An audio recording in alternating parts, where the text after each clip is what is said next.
오늘 말씀의 제목은 불평을 찬송의 시로 바꾸시는 분입니다. 우리가 불렀던 찬양의 가사의 내용과 정확히 일치합니다. 태산을 넘어 험곡에 가도 빛 가운데로 걸어가면, 캄캄한 밤에 다닐지라도 주께서 나의 길 되시고. 태산을 넘어야 한다는 거죠.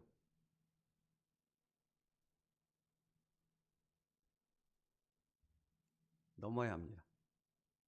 안 넘고는 갈 수 없습니다. 내가 주님을 믿고 구원받은 하나님의 백성이 되었음에도 캄캄한 길은 내 삶에 찾아옵니다. 근데 여기서 중요한 건 무엇입니까? 그때가 바로 누구를 만날 때요? 하나님을 만날 때. 하나님을 알게 될 때요. 하나님의 섭리라는 단어를 들어보셨습니까? 섭리라는 단어. 이거는 그냥 논문 하나가 나올 만큼 엄청난 분량의 의미가 담겨 있는 단어입니다. 그러니까 하나님의 섭리라는 책을 보면 이따만큼 두껍습니다. 그러니까 그걸로도 다 설명할 수 없습니다. 근데 그 엄청난 하나님의 섭리는 어디서 깨닫게 되어집니까? 태산을 넘어야 될 그때. 캄캄한 밤을 다녀야 될 그때. 오늘 말씀은 저기 불평을 찬송의 시로 바꾸시는 분입니다. 근데 챔버스 목사님이 이렇게 말씀하세요. 주님은 우리가 주님과 교통할 수 있는 곳으로 우리를 인도하기 시작합니다. 여러분, 하나님의 목적은 이 땅에서 얼마나 잘 살고 편안하게 살고 안정된 삶을 누리고 여러분이 원하는 것을 얼마나 즐기며 그것을 얻게 되는가, 그것을 쟁취하고 그것을 성취하게 되는가, 여기에 목적이 없다고요. 하나님의 목적은. 하나님의 목적은 여러분의 인생 가운데서 전능하신 창조주 하나님을 만나고 그분을 알고 그분과 깊은 인격적 관계를 맺는 것에 목적이 있다고요. 구원의 목적이 거기 있다고요. 여러분, 착각하지 마시라고요. 제발. 많은 크리스찬이라고 말하는 교인들이 이것을 착각해서 하나님을 알고자 하는 마음은 없고 하나님의 말씀을 묵상해서 그 말씀과 함께 자신의 삶 속에서 하나님의 놀라운 섭리를 통해 하나님을 알게 되는 이 일에는 전혀 관심이 없고 오직 뭐에만 관심이 있어요? 세상에서의 일, 이 땅에서 잘 먹고 잘 사는 것, 이 땅에서 남부럽게 사는 것, 다른 사람의 부러움을 사는 것, 그런 것들에만 관심을 갖고 있기에 그들은 도대체가 하나님이 누구신지, 하나님의 계획이 무엇인지, 자신을 향한 하나님의 섭리가 어떻게 이루어지는지는 전혀 알지 못하는 무지한 자, 내 백성이 나를 알지 못함으로 망하는도다. 이런 삶만 살고 있다고요. 오늘 말씀의 제목이 뭐예요? 불평을 찬송의 시로 바꾸시는 분. 그게 똑같은 그 말이에요. 하나님은 하나님 자신을 우리의 삶에 태산을 넘는 과정에서 캄캄한 밤을 다니는 그 과정 속에서 하나님을 알게 하시고 하나님의 계획을 알게 하심을 통해 그 놀라우신 하나님의 신비한 영적 그 교통의 은혜의 자리로 우리를 인도하신다는 겁니다.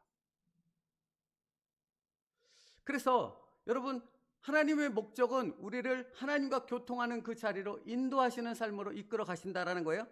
근데 그것을 알지 못하는 자들은, 그 하나님의 놀라운 계획과 섭리를 알지 못하는 자들은 그곳에 이르렀을 때, 말하자면 태산을 넘는 그 상황, 캄캄한 밤에 다니게 되는 그 상황을 만났을 때 뭐가 튀어나와요? 반사적으로? 불평과 원망이 튀어나온다는 거예요.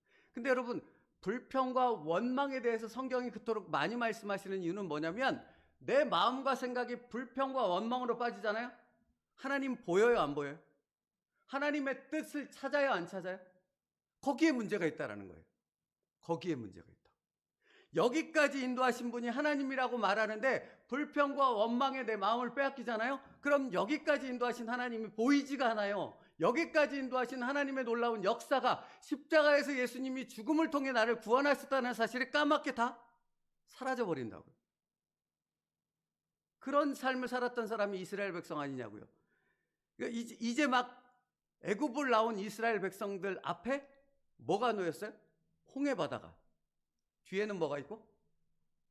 애굽의 정예병사가 죽이겠나라고 칼 들고 쫓아오고 있는 상황이고, 진퇴양난이죠. 앞도 죽음이요, 뒤도 죽음인 것입니다. 그러니까 딱 캄캄한 밤이지 않습니까? 이때 이스라엘 백성들이 뭐 했습니까? 원망과 불평을 하지요. 누구에게? 그게 출애굽기 14장 11절 12절인데요. 그들의 말을 한번 들어보십시오. 참 기가 막힌 말입니다. 근데 동의가 된다는 말이, 동의가 되는 말이라는 거예요. 이 말은 나도 이 상황에 처했을 때 나도 이렇게 얘기할 수밖에 없겠구나 라는 생각이 든다고요. 이스라엘 백성들이 뭐라 그러는지 들어보세요. 그들이 또 모세에게 이르되 애굽에 매장지가 없어서 당신이 우리를 이끌어내어 이 광야에서 죽게 하느냐. 애굽에도 죽을 땐 많아. 왜 굳이 여기까지 끄집어내서 우리를 여기서 죽게 하는 거야? 앞도 죽음이고 뒤도 죽음인데. 네? 그 얘기잖아요. 우리 똑같은 얘기 아닙니까? 이 광야에서 죽게 하느냐? 어찌하여 당신이 우리를 애굽에서 이끌어내어 우리에게 이같이 하느냐? 여기서 당신이란 모세만을 가리키는 게 아니죠. 하나님이죠. 그 다음에 우리가 애굽에서 당신에게 이른 말이 이것이 아니냐? 이르기를 우리를 내버려 두라. 우리가 애굽 사람을 섬길 것이라 하지 아니하더냐? 애굽 사람을 섬기는 것이 광야에서 죽는 것보다 낫겠노라. 여러분, 한심한 그리스도인들이 이렇게 말합니다.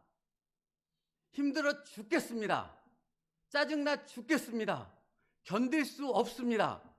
도저히 이길 수 없습니다. 이렇게 말하면서 차라리 구원하지 말지, 차라리 건져내지 말지, 하나님의 자녀 삼지 말지, 왜 나를 여기까지 불러놓고 이 고통 속에 나를 이대로 내박쳐 두십니까? 한다는 겁니다. 근데 여러분, 우리는 알잖아요. 이렇게 원망과 불평을 쏟아내는 이스라엘 백성들을 향해 하나님이 뭐라고 하셨는지 여러분 알잖아요. 뭐라고 하셨어요? 너희는 가만히 있어. 너희를 구원하실 하나님을 보라. 아니, 여러분, 그러니까 오늘 말씀에 정확한 메시지가 또 똑같이 담겨 있는 것 아닙니까? 내가 고통에 몸부림칠 때, 캄캄해서 도대체 어디로 나가야 될지 모르는 그 상황을 접하게 됐을 때, 그것을 알면서도 하나님께서 나를 그리로 그 상황을 직면하는 그 가운데로 나를 몰아넣으셨을 때는 거기에는 하나님의 뭐가 있어요? 계획과 뜻이 있다고요. 근데 그 계획과 뜻의 가장 중요한 부분은 뭐예요? 내가 거기서 너를 만나리라. 그거라고요, 여러분. 그걸로 치면 다 망하는 거예요. 아무것도 없고 원망과 불평 가운데 진멸되게 되어지는 출애굽 1세대밖에 그런 인생밖에는 살 수 없으나 바로 거기서 누구를 보라고요? 하나님을 보라. 나를 여기까지 인도하신 하나님을. 이 상황을 아심에도 불구하고 나를 이곳에 넣으신 하나님의 그 놀라운 섭리를 바라보라. 거기서 뭐가 시작됩니까? 하나님과의 영적 교통이 시작된다고요. 그러니까 이게 믿음이라고요. 이게 믿음으로라는 말에 담겨있는 의미라고요.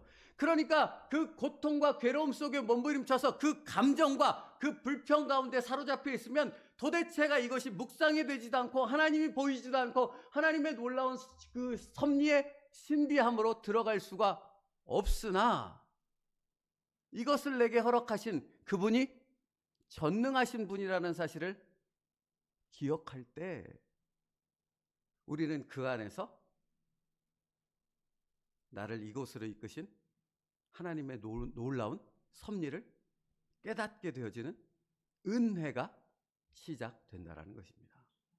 그러니까 여러분, 그리스도인에게 고통의 상황이 허락되는 그때는 뭐가 시작된다는 걸 예비하고 있는 거예요? 은혜의 때가 시작된다는 것을 예비하고 있는 거라고요. 이걸 볼 수 있느냐라는 거예요. 뭐로만 볼 수 있어요? 믿음으로만.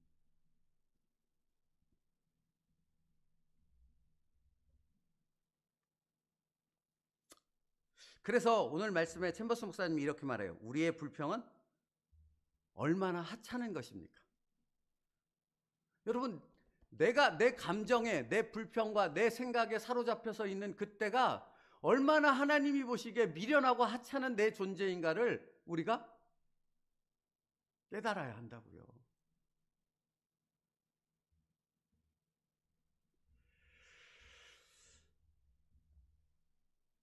챔버스 목사님이 이렇게 말해요. 우리는 신음하며 말합니다. 오 주님, 다른 사람들처럼 편하게 해주소서. 저희 교회가 10년 됐다고요. 그죠? 10년 동안 지나면서 하루도 편할 날이 없더라고요. 그러나 그 시간이 모두가 은혜였습니다. 사랑하는 성도 여러분, 그러니까 우리가 어떤 하나님의 섭리 가운데 그 고통과 그 모든 상황을 허락하신 하나님을 바라보지 못하면 오 주님, 다른 사람들처럼 편하게 해주세요. 저기 종교 생활하고 있는 수많은 사람들이 있지 않습니까? 저기 나처럼 예배를 드리고 성도라고 말하고 직분을 가지고 있고 봉사를 하고 여러 가지 하고 있는 저 수많은 사람들 저렇게 살아가는데, 저렇게 세상 가운데 성공하고 편하게 살아가는데 나도 그 사람들처럼 살게 해주십시오. 이따위 얘기는 하고 있다고요. 근데 그건 뭐예요? 그건 죽음의 길이라고요. 그건 하나님을 알지 못하는 멸망의 길이라고요. 그러니 하나님께서 당신을 그 자리에 그냥 두실 수 있겠습니까? 없겠습니까? 없다고요. 그래서 그런 당신을 어디로 이끈다고요? 당신이 이해할 수 없는, 당신의 상식으로 납득할 수 없는 고통과 고난의 상황으로 우리를 이끌어 가신다고요. 그리고 거기서 하나님을 만나게 하신다고요. 왜 이것을 모르시냐고요. 그러니까 여러분, 하나님은 오늘도 변함없이 우리가 직면하고 있는 그 상황 속에서 우리에게 이렇게 말씀하시는 거예요. 내 영혼아, 내가 어찌하여 낙심하며 어찌하여 내 속에서 불안해하는가? 너는 누구에게 소망을 두라? 오직 하나님께만 소망을 둘 수 있는 그 상황이 지금 그 상황이라고요. 너는 하나님께만 소망을 두라? 그가 나타나 도우심으로 말미암아 여전히 주를 찬송하리로다. 하나님 앞에 올려드리는, 하나님이 기뻐 받으시는 찬송은 바로 거기서 올려드리는 찬송이라고요. 바로 이와 동일한 말씀이 오늘 본문의 말씀이라는 거예요. 나의 멍에는 가벼우니 나와 함께 이 멍에를 메자. 그러니까 여러분, 사랑하는 성도 여러분, 주님께서 오늘 말씀하십니다. 고통과 고난의 상황 가운데 어찌할 바를 몰라 두려움에 갇혀서, 나의 그 감정에 갇혀서 무너져가고 있는 당신을 향해 주님이 주시는 말씀은 동일하다고요. 나의 멍에는 가벼우니 나와 함께 이 멍에를 맞아. 이 말씀이 무엇인지 아십니까? 고통스러우냐? 내가 너를 그 고통에서 건져내줄게, 지금 꺼내줄게, 이렇게 말씀하지 않고 주님은 주님의 옆자리를 내준다는 거예요. 우리에게. 여기 내 멍에의 끝자락을 붙잡아.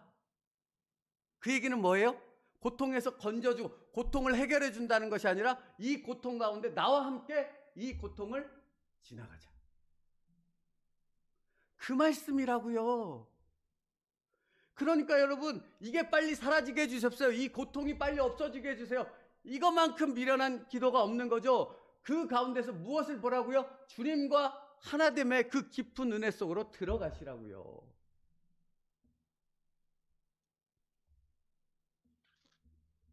그게 나의 멍에는 가벼우니 나와 함께 이 멍에를 메자라고 말하는 것입니다. 그래서 나의 멍에라고 말씀하시는 거고 그 멍에는 가볍다라고 말하는 겁니다. 내 입장에서는 가볍지 않죠. 결코. 그 고통의 상황이 어찌 가볍겠습니까? 죽을 것처럼 당장이라도 쓰러져 버릴 것 같이 힘든 상황인데 그게 어떻게 가볍겠냐고요. 견딜 수 없는 게 맞다고요. 견딜 수 없어서 그냥 무너져 버리는 게 맞다고요. 나는 그런 존재라고요. 나는 그런 연약하고 유한한 존재라고요. 그런데 내가 주님의 그 멍에의 끝자락을 붙잡는 순간 믿음으로 그 고통이 더 이상 나의 고통만이 아니라 주님이 함께 하시는 고통이 되어지는 거죠. 그리고 그 고통을 십자가의 죽음을 부활의 영광으로 바꾸신 그 놀라우신 하나님의 능력이 곧 내 찬송으로 바뀌게 되어지는 나의 능력으로 바뀌어지는 것이지요. 그러니까 이거는 말로 설명할 수 있는 부분이 아니라 여러분이 직면하게 되는, 하나님이 허락하신 그 상황 속에서 비로소 믿음으로 반응할 때 경험케 되어지고 깨닫게 되어지는 하나님의 놀라운 신비의 섭리라는 것입니다. 그 누구도 그리스도인이라면 그 누구도 이 과정을 통과하지 않고서는 하나님을 아는 그 깊은 은혜의 세계로 들어갈 수 없다라는 것입니다. 없어요. 이 과정을 통과하지 않고서는. 그것의 분명한 증거가 무엇입니까? 예수님이 십자가에서 죽으셨다라는 거죠. 아버지, 할 수만 있거든 이 잔을 내게서 옮기시옵소서. 그렇지 않습니까? 그러나 주님은 그 잔을 받으셨지 않습니까?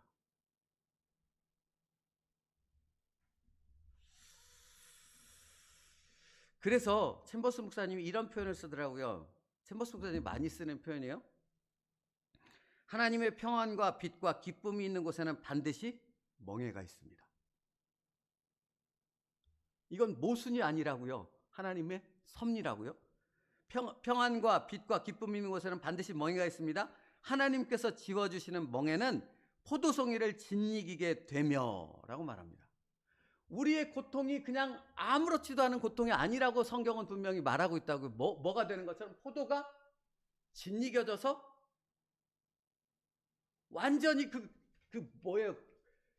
포도즙이 될 정도로 그렇게 짓이겨지는 상황이 된다고요. 그게 우리가 직면하게 되는 고통이라고. 근데 그 다음 뭐라고 말해요? 포도송이를 짓이게 되며 그 결과로 뭐가 나와요? 포도주가 나온다. 포도주가 나온다. 이 포도주라는 말은 주님과 내가 하나가 되었다는 말입니다. 우리가 요한복음 15장 말씀을 묵상하고 있게 다시 말씀드려요. 나는 포도나무요, 너희는 가지. 이게 포도주라고요. 그래서 주님이 15장에서 뭐라고 계속 말씀하세요? 너희가 내 안에, 내가 너희 안에 있으면. 이건 그냥 안 된다는 말이에요, 여러분. 그러니까 그냥 여기서 너희가 내 안에 있으면, 내가 너희 안에 있고 너희가 내 안에 있으면 열매를 맺는다, 아멘 할렐루야 이러고 끝나는 말이 아니라고요. 여러분이 직면한 그 고통의 상황 가운데서 주님의 멍에의 끝자락을 붙잡고 주님과 함께 그 고통의 시간들을 함께 갈 때, 그때 비로소 너희가 내 안에, 내가 너희 안에, 이 놀라운 은혜가 시작된다라는 것입니다.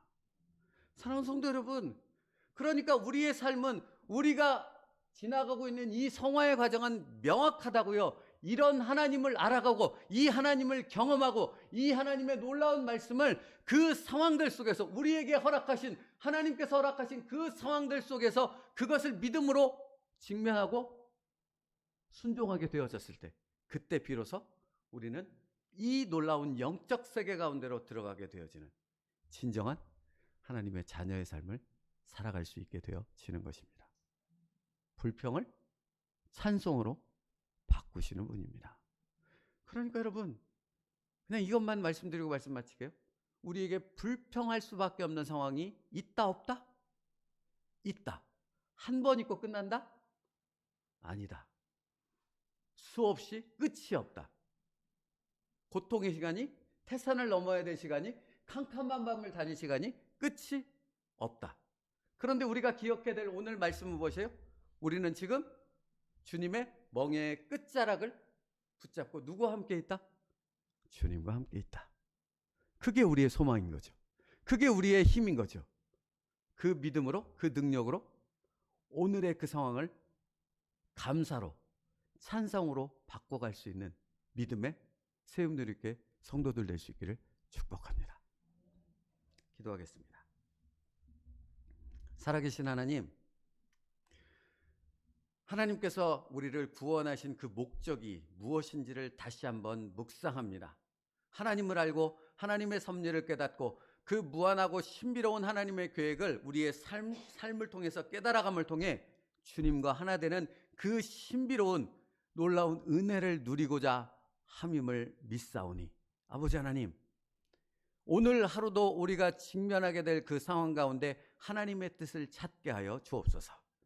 하나님을 찬송하며 예수님과 함께 그 상황들을 묵묵히 감당하며 예수님을 통하여서 그 기쁨과 은혜를 누릴 수 있는 믿음의 사람으로 바뀌어질 수 있는 놀라운 은혜를 경험하는 하나님의 사람들로 서게 하여 주시옵소서. 예수님의 이름으로 기도 올리옵나이다. 아멘.